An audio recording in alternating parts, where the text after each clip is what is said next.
Pagi masih basah oleh embun saat suara langkah kaki Bu Ratmi terdengar menyusuri gang kecil di belakang pasar tradisional. Keranjang rotan di tangan kirinya terisi penuh dengan sayuran segar, sementara tangan kanannya memegangi pinggang yang sudah mulai nyeri karena usia. Usianya hampir 55, tapi semangatnya seperti tak pernah pudar. Sudah belasan tahun ia berdagang sayur demi menghidupi keluarganya. Suaminya, Pak Joko, kini lebih banyak di rumah setelah beberapa bulan lalu jatuh dari motor. Kecelakaan itu membuatnya harus menjalani perawatan panjang dan kini hanya bisa berjalan dengan tongkat.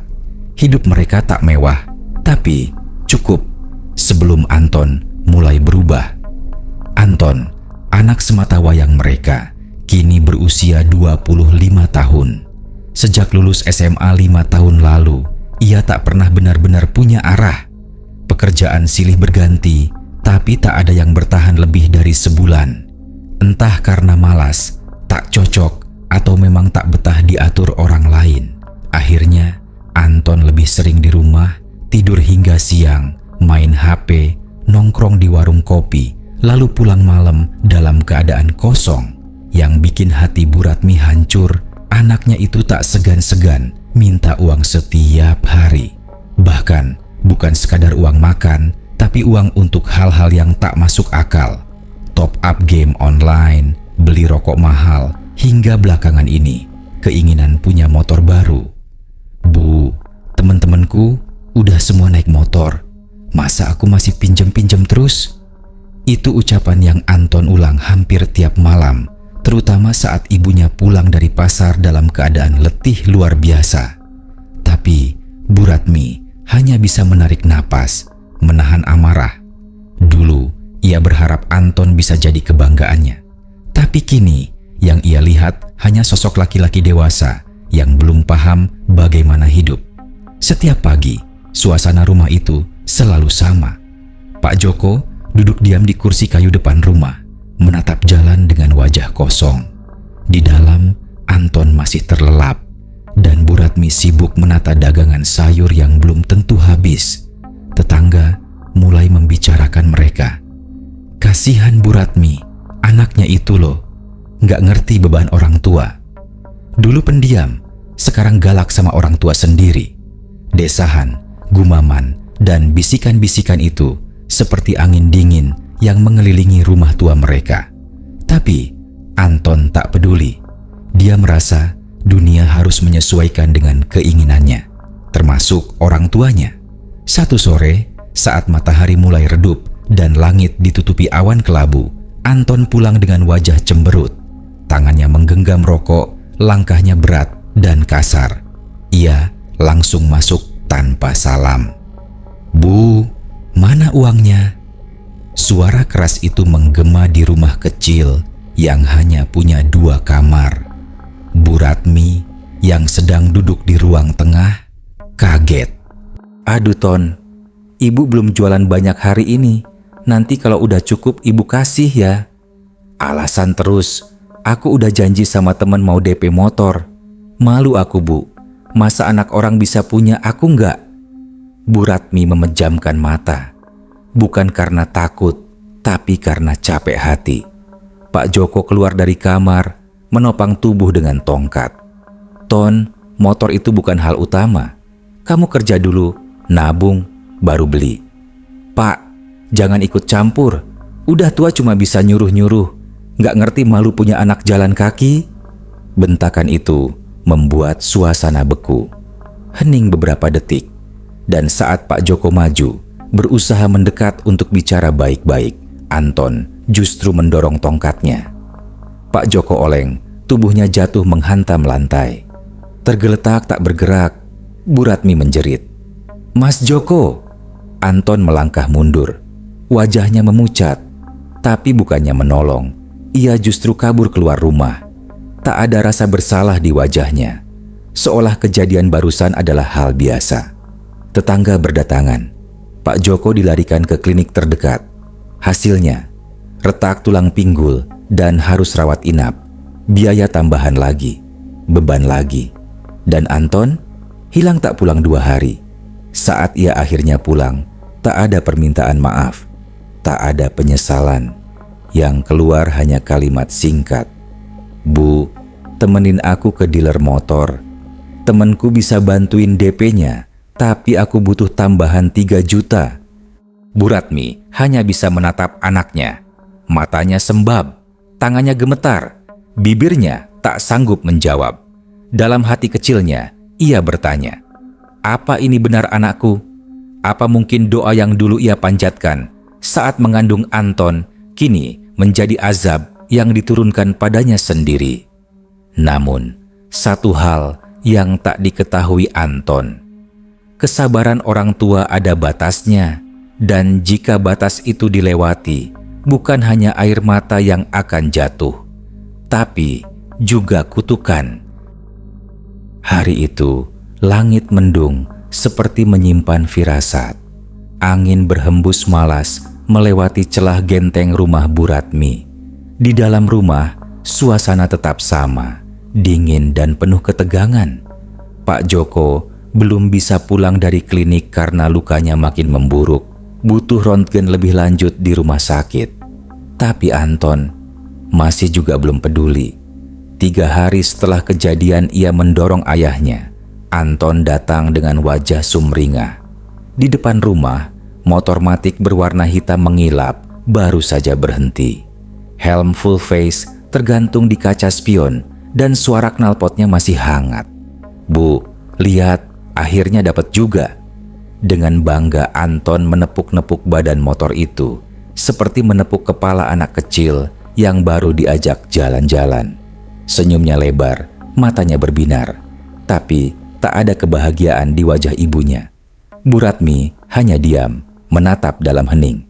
Di tangannya masih tergenggam nota tagihan rumah sakit ayah Anton. "Dari mana kamu dapat uangnya, Ton?" Suaranya lirih, nyaris putus asa. Anton tertawa kecil. "Tenang aja Bu, ada temen yang bantuin. Cicilan juga ringan, gak perlu pakai surat-surat ribet. Pokoknya aman. Aku udah janji, mulai minggu depan nyari kerja. Aku bakal tanggung semuanya sendiri. Tapi janji tinggal janji." Sudah 5 hari motor itu dipakai keliling tanpa arah. Nongkrong di kafe, balapan liar di pinggir kota, ngopi-ngopi sampai larut malam. Anton tenggelam dalam euforia, seolah hidupnya baru dimulai sejak punya kendaraan sendiri. Setiap malam, ia pulang lewat jam 2, kadang 3, bahkan pernah subuh. Dan tiap pagi, Bu Ratmi bangun dengan dada yang sesak, khawatir anaknya pulang hanya dalam bentuk berita. Dan kekhawatiran itu akhirnya datang lebih cepat dari yang ia bayangkan. Malam itu, langit lebih gelap dari biasanya.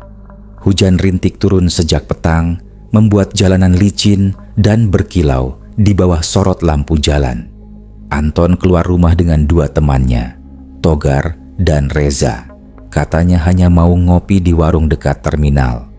Tapi jam menunjukkan pukul 1.13 dini hari saat suara motor menderu kencang dari arah flyover. Warga kampung mendadak berhamburan keluar rumah ketika terdengar suara hantaman keras. Brak! Disusul suara gesekan panjang seperti logam yang terseret di aspal. Teriakan orang, suara motor tumbang, dan kaca pecah bergema di udara. Seorang warga berlari dari arah jalan, mukanya panik. Ada kecelakaan, 3 anak motor nabrak tiang pembatas. Dalam waktu 5 menit, lokasi kejadian dipenuhi orang. Sirin ambulans terdengar makin mendekat. Tubuh Anton terkapar di aspal, darah mengalir dari kepalanya. Helmnya terpental jauh, wajahnya hancur oleh benturan keras. Togar dan Reza masih sadar meskipun luka-luka parah. Tapi Anton sudah tak bergerak. Matanya setengah terbuka, mulutnya menganga seperti ingin mengucap sesuatu yang tak sempat keluar. Bu Ratmi sampai di lokasi dengan tubuh gemetar. Ia berlari sambil menahan teriak, menggenggam jaket anaknya yang berlumur darah. "Ton, Anton, ya Allah, anakku." Tangisnya pecah. Dunia seperti runtuh di matanya. Di RSUD, dokter hanya bisa menggeleng. Pendarahan dalam di kepala membuat nyawa Anton tak tertolong. Jantungnya sempat berdetak lemah selama beberapa menit, lalu datar. Garis hijau di monitor berubah lurus. Anton dinyatakan meninggal pukul 2.26 dini hari. Tangis Bu Ratmi mengisi lorong rumah sakit. Satu-satunya anaknya, meski sering mengecewakan, tetap darah dagingnya. Tapi tak ada pelukan terakhir, tak ada kata maaf dari Anton. Hanya tubuh dingin yang kini terbujur di ranjang IGD. Namun, sesuatu yang ganjil mulai terasa, bahkan sejak jasad Anton dibawa pulang. Saat tubuhnya dibersihkan, 2 orang tetangga yang membantu memandikan mayat mengaku melihat matanya sempat terbuka sedikit, lalu tertutup lagi sendiri.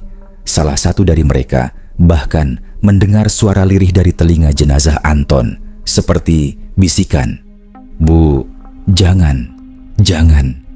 Bu Ratmi mengira itu hanya halusinasi. Tekanan emosi dan sedih membuat segalanya terasa kabur. Tapi saat jasad diletakkan di ruang tengah dan dibacakan surat Yasin, satu demi satu jamaah mulai gelisah. Udara dalam rumah terasa pengap, bahkan ada yang mengaku mencium bau busuk seperti bangkai menyelinap dari bawah tubuh jenazah. Tak lama, seorang ustaz yang memimpin tahlil terdiam. Pandangannya terarah ke wajah Anton. "Kenapa wajahnya berubah ya?" bisik sang ustaz lirih. Kulit wajah Anton mulai terlihat gelap, seperti menghitam.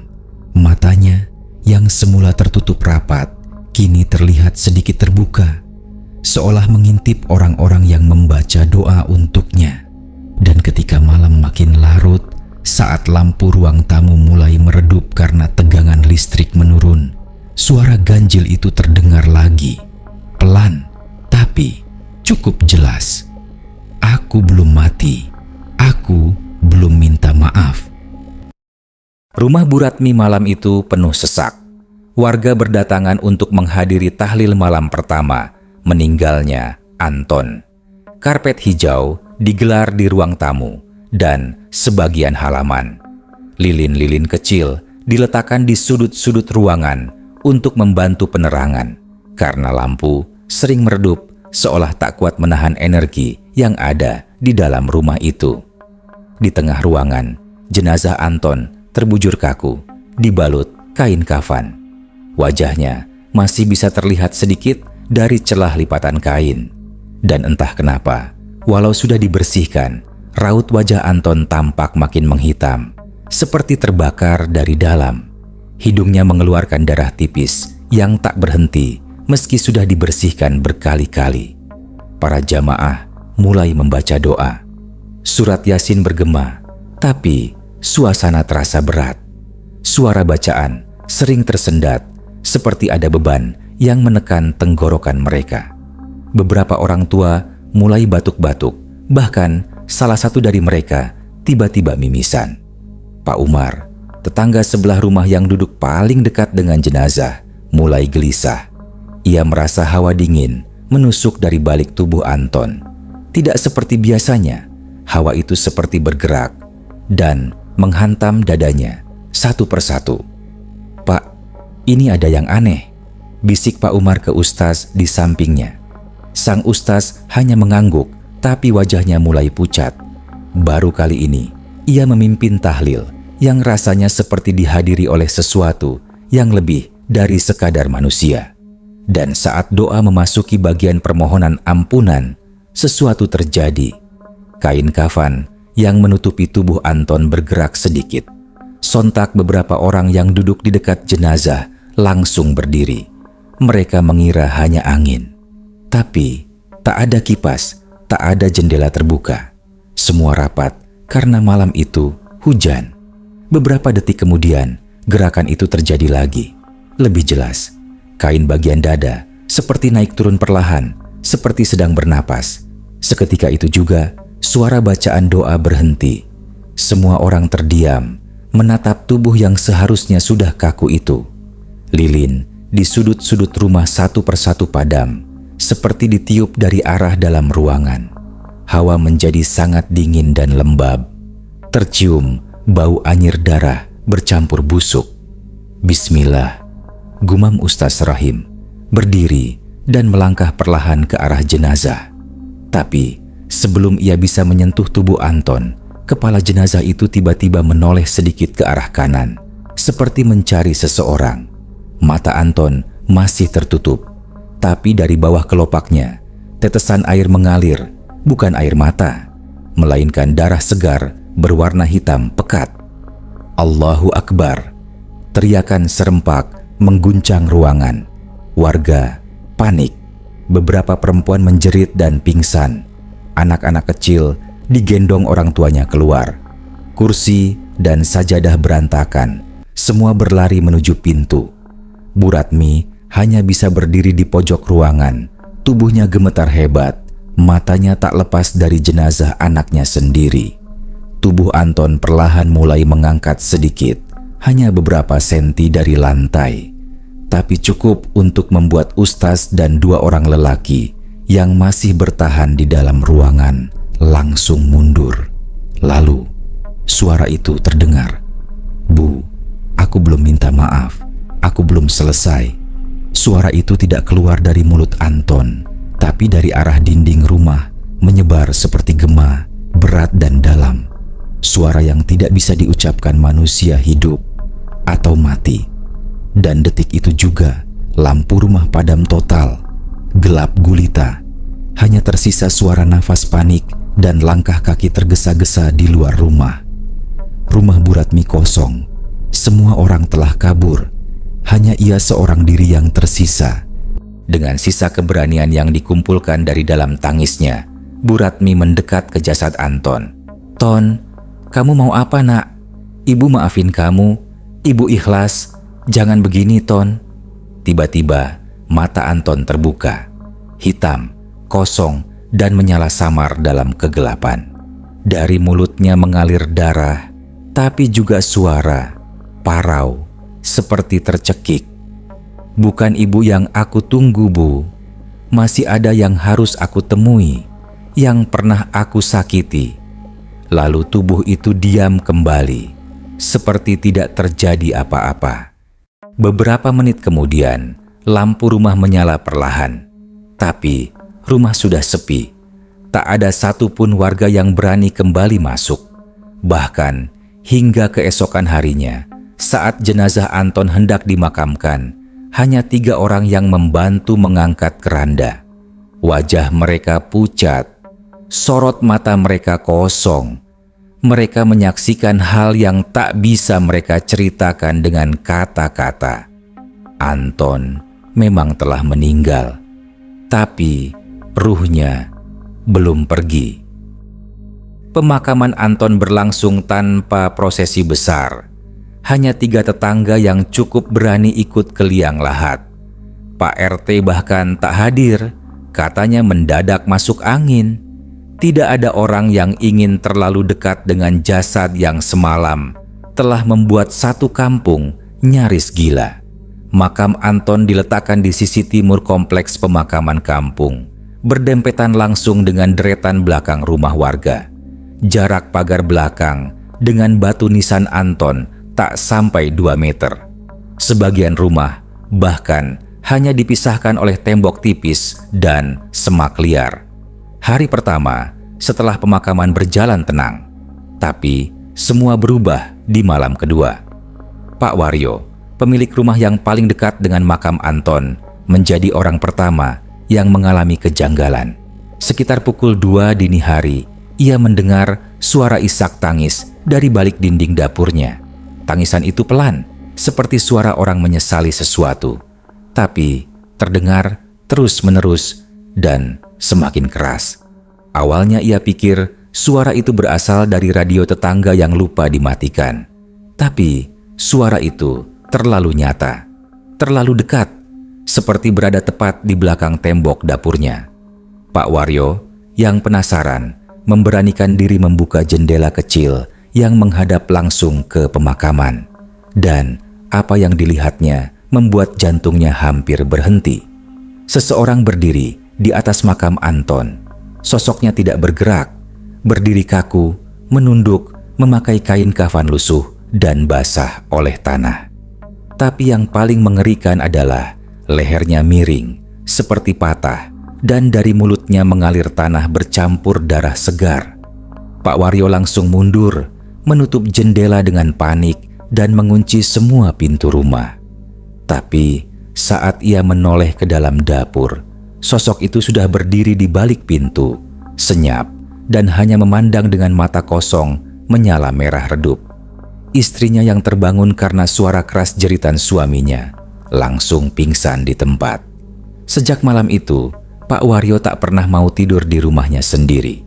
Ia mengungsi ke rumah saudaranya di desa seberang. Kejadian itu bukan satu-satunya. Malam berikutnya, giliran Bu Erni yang mendengar ketukan di jendela kamar anaknya. Saat dilihat, tak ada siapapun di luar. Tapi saat ia kembali ke kasur, di ujung ranjang sudah duduk seorang lelaki muda dengan kain kafan setengah terbuka, memperlihatkan wajah hangus penuh luka, seperti melepuh. "Bu, aku Anton. Rumahku gelap. Kenapa nggak ada yang mau doain aku lagi?" Bu Erni menjerit hingga suaminya bangun dan menyalakan semua lampu. Tapi Anton sudah lenyap, hanya menyisakan jejak tanah basah di kasur anaknya. Dalam seminggu, total ada 7 warga yang mengalami penampakan. Semua korban mengatakan hal yang sama. Anton berdiri di atas kuburnya, menangis, atau datang ke rumah mereka meminta maaf. Tapi wujudnya tak lagi seperti manusia. Rambut Anton memanjang, matanya seperti dicungkil, dan suara tangisnya tak seperti manusia. Lebih seperti makhluk yang tersiksa di kedalaman tanah. Warga mulai resah. Beberapa keluarga memutuskan pindah. Bahkan ada yang menjual rumahnya meski rugi besar. Malam-malam di sekitar pemakaman jadi sepi. Tak ada yang berani keluar rumah lewat jam 9 malam. Suara tangis dan lolongan aneh terdengar hampir tiap malam. Puncaknya terjadi saat malam ke-10. Pak Haris, pemilik warung kecil dekat gerbang kuburan, keluar rumah karena mendengar suara orang mengetuk pintu warungnya keras-keras. Ia pikir ada pembeli yang butuh sesuatu. Tapi saat pintu dibuka, tak ada siapa-siapa. Namun di depan warungnya, di tanah basah, terdapat jejak kaki. Basah, besar, dan panjang, seperti kaki orang dewasa tanpa alas kaki. Jejak itu mengarah ke pemakaman. Ia mengikuti jejak itu sampai pagar pemakaman. Dan di sana, tepat di atas makam Anton, sosok itu berdiri lagi. Tapi kali ini, Anton menoleh ke arah Pak Haris. Tatapan matanya kosong, tapi dari mulutnya keluar suara lirih yang menusuk hati. "Aku belum pamit. Aku belum sempat minta maaf. Tolong bilangin ke semuanya." Lalu tubuhnya membusuk dalam sekejap di hadapan Pak Haris. Tanah di bawahnya seperti menyerap tubuhnya hidup-hidup. Pak Haris jatuh terduduk, menangis ketakutan. Keesokan paginya, ia bercerita ke warga. Dan dari situlah warga mulai sadar. Anton belum tenang karena semasa hidupnya banyak menyakiti orang. Dan kini ia datang satu persatu. Bukan untuk menakut-nakuti, tapi untuk pamitan. Namun, cara Anton berpamitan membuat bulu kuduk siapapun berdiri. Malam ke-14 setelah kematian Anton adalah malam yang tidak akan pernah dilupakan warga kampung itu. Angin malam bertiup lebih kencang dari biasanya. Dedaunan kering beterbangan, membentur-bentur genteng, membuat suara seperti ada yang berjalan di atas atap. Warga sudah terbiasa dengan suara tangisan dari arah pemakaman. Tapi malam itu bukan hanya suara tangisan yang terdengar. Pukul 1:12 malam, Pak Soleh, pensiunan guru agama yang rumahnya tepat menghadap jalan kecil menuju pemakaman, baru saja selesai salat tahajud ketika terdengar ketukan pelan di pintu depan. Tok, tok, tok, 3 kali. Pelan, teratur, seperti mengetuk dengan punggung tangan, bukan jari. Pak Soleh berpikir itu anak muda iseng. Tapi begitu ia buka pintu, Anton berdiri di depan rumahnya. Wujudnya sudah tak menyerupai manusia sepenuhnya. Matanya hanya 2 lubang hitam menganga. Separuh wajahnya melepuh, daging pipi kanan hilang, memperlihatkan tulang rahang berlumur tanah. Mulutnya compang-camping seperti habis dikunyah makhluk lain. Tapi suara yang keluar dari mulut itu masih suara Anton. "Pak, maafkan saya. Waktu saya kecil, saya pernah melempar kaca rumah Bapak. Saya bohong. Saya bilang bukan saya. Tapi itu saya." Pak Soleh berdiri mematung, tubuhnya gemetar. Tapi hatinya sadar, ini bukan sekadar penampakan, ini jiwa yang belum diterima tanah. Anton menunduk, menangis, dan air matanya adalah darah. "Saya nggak bisa tidur, Pak. Tanahnya sempit, panas, banyak tangan narik-narik kaki saya dari dalam. Tolong Pak, bilangin ke Ibu. Saya minta maaf." Begitu kata-kata itu keluar, tubuh Anton langsung roboh dan mencair jadi tanah di depan pintu Pak Soleh. Dan itu bukan satu-satunya rumah yang dikunjungi malam itu. Di rumah Bu Erni, jam 2:15, suara tok, tok, tok kembali terdengar. Bu Erni sudah tidak berani membuka. Tapi dari balik tirai, dia melihat Anton berdiri memeluk dirinya sendiri. Tubuhnya menggigil dan wajahnya remuk. Bola matanya menggelinding keluar, tergantung di ujung urat. "Ibu, saya minta maaf. Dulu saya pernah dorong anak Ibu sampai jatuh dari sepeda. Saya ketawa. Saya nggak tolongin. Tapi sekarang saya diseret malaikat, Bu. Saya diseret." Dan seperti kejadian sebelumnya, tubuh Anton mencair jadi lumpur merah bercampur cacing tanah. Rumah Bu Erni bau anyir sampai 3 hari setelahnya. Dalam semalam itu, Anton mengunjungi 9 rumah. Setiap rumah yang pernah ia sakiti atau tempat ia berbuat salah. Tak peduli besar atau kecil dosanya, Anton datang untuk meminta maaf. Tapi semua dengan wajah hancur yang terlihat seperti disiksa di dalam kubur. Puncaknya terjadi di rumah ibunya sendiri. Pukul 3 dini hari. Ibu Anton yang sejak kejadian tahlilan masih terbaring sakit karena syok berat mendadak membuka mata. Ia merasa ada yang duduk di sisi tempat tidurnya. Saat ia menoleh, Anton sudah di sana.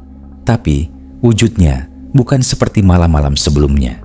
Tubuh Anton kali ini hangus, seperti mayat terbakar. Matanya bolong, lidahnya menjulur panjang, dan tangan kanannya hanya tulang menghitam. Tapi ia tetap memandang ibunya dengan tatapan lembut, tatapan anak yang menyesal.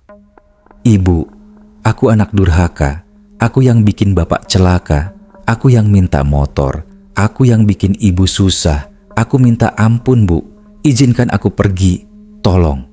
Seketika itu juga, angin dingin menyapu seluruh kamar. Jendela terbuka sendiri, dan suara seperti puluhan bisikan terdengar dari luar.